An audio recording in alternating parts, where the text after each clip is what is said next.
महादेव एक गरीब बूढ़ा मछुआरा था। उसके परिवार में उसकी बूढ़ी पत्नी सती के अलावा और कोई नहीं था। आज 3 दिन से सती बुखार से तप रही थी। महादेव के पास इतना पैसा भी नहीं था कि वो उसका इलाज करवा सके। उस दिन वो सुबह जल्दी उठ गया। एक बार उसने सती के सिर पर हाथ रखा। उसे अभी भी बुखार था। उसने अपना मछली पकड़ने वाला जाल और बाल्टी उठाई और नदी पर मछली पकड़ने चल दिया।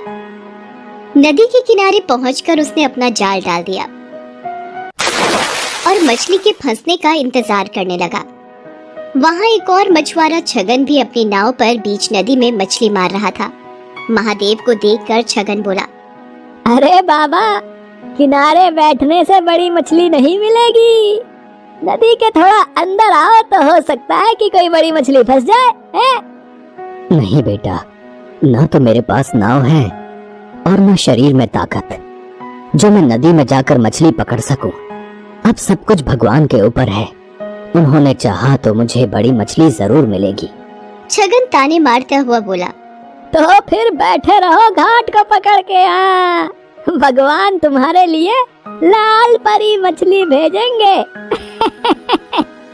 लाल परी एक बहुत ही नायाब मछली होती है जिसकी कीमत लाखों में होती है। ऐसी मछली किसी भाग्यवान को ही मिलती है। एक बार जिसे लाल परी मिल जाती है उसकी किस्मत ही चमक जाती है। खैर, महादेव ने छगन की बातों पर कोई ध्यान नहीं दिया और काफी देर इंतजार करने के बाद अपना जाल खींचा। उसका जाल भारी लग रहा था। लगता है कोई बड़ी मछली फंसी है। मगर जैसे ही उसने जाल बाहर खींचा उसका सारा जोश ठंडा पड़ गया। जाल में मछली तो क्या, एक घोंघा भी नहीं फंसा था। उसकी जगह उसमें ढेर सारा कचरा जैसे प्लास्टिक की बोतलें, सड़े पुराने जूते और चप्पल फंसे थे। ये देखकर छगन जोर से ठहाका लगाकर हंस पड़ा और बोला, अरे वाह बाबा वाह, बहुत बड़ा खजाना हाथ लग गया है तुम्हारे।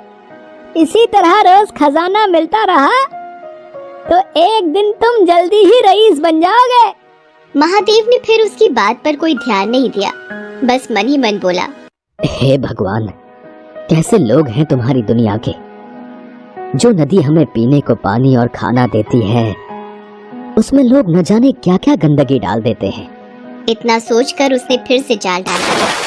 इस बार उसके जाल में थोड़ी सी छोटी मछलियां फंस गई। लगातार मेहनत करने से महादेव का बूढ़ा शरीर थक गया था, इसलिए जो मछलियां फंसी थीं उन्हें समेटकर महादेव बाजार चल पड़ा। दिन भर महादेव ग्राहकों का इंतजार करता रहा, मगर छोटी मछलियां होने के कारण उससे मछली खरीदने कोई नहीं आया। बाकी के मछुआरे बड़ी बड़ी मछलियां पकड़ कर लाए थे। उनकी सारी मछलियां देखते ही देखते बिक गई। हे भगवान, शाम होने को आई है। अब तो बाजार भी उठने लगा है। एक भी ग्राहक नहीं आया।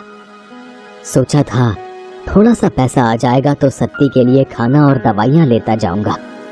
बेचारी बुखार से तड़प रही है। अभी महादेव ये सोच ही रहा था कि वहाँ एक आदमी आया और उससे बोला, बाबा, ये मछलियाँ कितने की हैं? बेटा, ये हैं तो 200 रुपए की, मगर मैं तुम्हें 150 में दे दूंगा। 150 तो महंगा है। मैं तो इनके केवल 100 रुपए दे सकता हूँ। वैसे भी बाजार बंद होने वाला है। अब कोई तुम्हारी मछलियाँ खरीदने से तो रहा, इससे पहले कि ये सब सड़ जाएं, इन्हें तुम मुझे 100 रुपए में दे दो। मरता क्या न करता। आखिर महादेव को 100 रुपयों में उसे सारी मछलियाँ देनी पड़ी। बाजार भी तब तक उठ चुका था। महादेव ने अपनी दुकान समेटी और वहाँ से घर चल दिया। अभी वो बाजार से निकल भी नहीं पाया था कि उसके कानों में एक आवाज आई, बाबा, इस कंगले की भी सुनते जाना। 3 दिन से कुछ नहीं खाया बाबा। दया करो बाबा, मुझ पर दया करो। महादेव ने मुड़कर देखा। एक अंधा अपाहिज सड़क के किनारे पड़ा कराह रहा था। उसकी दोनों आंखें खराब थी और दोनों पैर भी बेजान थे, जैसे 2 सूखे डंठल हों। महादेव को उस पर दया आ गई। उसने अपनी फटी हुई चादर उस अपाहिज को ओढ़ा दी और पास की एक दुकान से थोड़ा सा खाने का सामान लाकर उस अपाहिज को देता हुआ बोला, अब लो, खा लो। तुमने मुझ अपाहिज पर इतनी दया दिखाई। तुम कौन हो बाबा? महादेव उसे अपने बारे में बताता है। तब अपाहिज अपनी झोली से कुछ दाने निकालकर उसे देते हुए कहता है, तुमने बिना किसी स्वार्थ के कंगले की मदद की है बाबा। भगवान तुम्हें इसका फल जरूर देगा। लो ये दाने रख लो। कल जाल डालने से पहले इन दानों को नदी में छिड़क देना। महादेव ने दाने लेकर अपने पास रखे और अपनी फटी चादर उस अपाहिज को अच्छी तरह उड़ाकर वहां से घर चलाया। घर पहुंचने पर उसने देखा कि सती की तबीयत अब कुछ ठीक थी। ये देखकर महादेव को थोड़ी राहत मिली। उसने खाना बनाना शुरू किया। उसने अपने लिए थोड़ी सी मछलियां बचा कर रखी थी। उन मछलियों के साथ उसने आज खरीदे हुए थोड़े से चावल और आलू बनाए और सती को खिलाया। सती को खिलाकर सुलाने के बाद जैसे ही वो खाने बैठा, तभी वहाँ गांव का कुत्ता कालू आ गया। कालू को देखते ही महादेव के चेहरे पर मुस्कान तैर गई। वो कालू को पुचकारते हुए बोला, क्यों कालू बेटा, भूख लगी है? ठहर, अभी तुझे खाना देता हूँ। इसके बाद महादेव ने अपने बचे हुए खाने में से एक हिस्सा कालू के सामने डाल दिया। एक अरसे से महादेव ऐसा ही करता रहा था।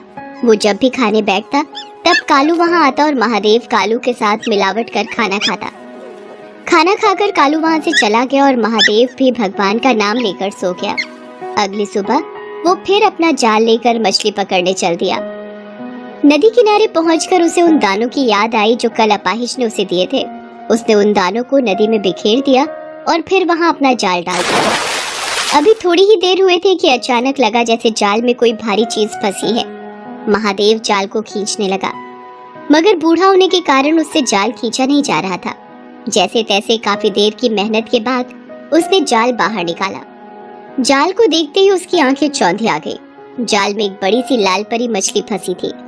छगन मछुआरा भी ये सब देख रहा था। लाल परी को देखते ही उसकी आंखें आश्चर्य से फट पड़ी। उसने मन ही मन सोचा, अरे बाप रे, इतनी बड़ी लाल परी है? अगर ये मुझे मिल जाए तो हफ्ते भर की कमाई एक ही दिन में हो जाए। इस बुढ़े से किसी भी तरह ये मछली छीन लेनी चाहिए। उधर छगन की दुष्टता से अनजान महादेव किसी तरह उस मछली को उठाकर वहां से जा रहा था। तभी उसे एक तेज धक्का लगा और वो बुरी तरह जमीन पर गिर पड़ा।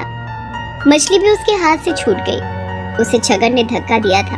उसके गिरते ही छगन तेजी से लाल परी को उठाकर भागा।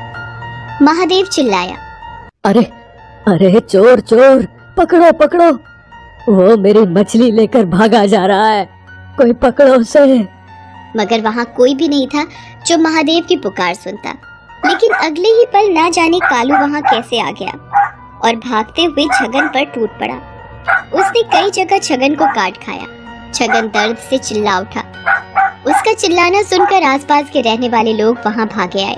इतने सारे लोगों के सामने अपनी पोल खुलने के डर से छगन लाल परी को वहीं छोड़कर भाग गया। तब तक महादेव भी वहाँ पहुँच गया। लोगों ने उस मछली को महादेव को सौंप दिया। मछली बहुत बड़ी है, इसे काटकर इसका थोड़ा सा हिस्सा मैं अपने लिए भी रख लूं तो भी बाकी हिस्सों की बाजार में अच्छी कीमत मिल जाएगी मुझे। ये सोचकर महादेव मछली को घर लाया और जैसे ही उसने उस मछली को काटा, उसके पेट से नींबू के आकार और सुर्ख लाल रंग का माणिक पत्थर रूबी निकला। माणिक को देखते ही महादेव की आंखें चौंधी आ गई। हे भगवान, इतना बड़ा माणिक पत्थर, इसकी कीमत तो लाखों में होगी। इसे पाकर तो मुझे सारी जिंदगी कोई काम करने की जरूरत नहीं पड़ेगी। ये जरूर उस अपाहिज के दिए हुए दानों का ही कमाल है। इस माणिक का एक हिस्सा उसका भी है। ये सोचकर महादेव उसी जगह पहुंचा जहां उसे वो अपाहिज मिला था, मगर अब वहां कोई नहीं था। वहां बस महादेव की फटी हुई चादर ही पड़ी थी। लोगों से पूछने पर पता चला कि उन्होंने वहां किसी अपाहिज को पहले कभी नहीं देखा है। तो वो कौन था? क्या स्वयं भगवान मेरी मदद को आए थे और मेरे नसीब को चमका दिया? इस घटना के बाद महादेव की जैसे काया ही पलट गई।